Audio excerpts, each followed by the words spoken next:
చూస్తున్నారు కదా ఫ్రెండ్స్, మా నాన్న అనమాట నా పెళ్లి ఫోటోలు చూస్తున్నాడు.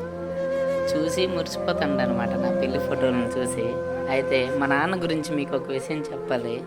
మా నాన్న నా కోసం ఎంత కష్టపడ్డాడంటే, హైదరాబాద్లో ఎక్కని బిల్డింగ్ లేదు, ఎన్నో మూటలు మోస్తూ నా గురించి ఎంతో కష్టపడ్డాడనమాట. నేను ఎప్పుడు కూడా చెప్పిన మాట మా నాన్నది ఎప్పుడు మా అమ్మ నాన్న నేను వినేవాడిని కాదనమాట. దానివల్ల నేను చాలా ఇబ్బంది పడ్డాను లైఫ్లో. అయితే నేనేంటి అనేది తెలుసుకున్న తర్వాత మా అమ్మ నాన్న కాళ్ళు మొక్కాను నన్ను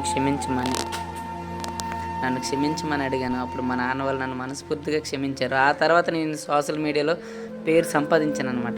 తల్లిదండ్రుల మాటని పెడచెవిని పెట్టి ఎవరు ముందుకెళ్ళినా కానీ వాళ్ళ జీవితంలో విజయం సాధించలేరనమాట.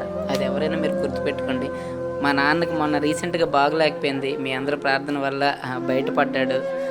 మా నాన్న చావు బ్రతుకుల్లో ఉన్నప్పుడు కూడా నా కొడుకు ఎలా ఉంటాడో, నా కొడుకు జీవితంలో ఎలా ముందుకెళ్తాడనే ఆలోచించాడనమాట.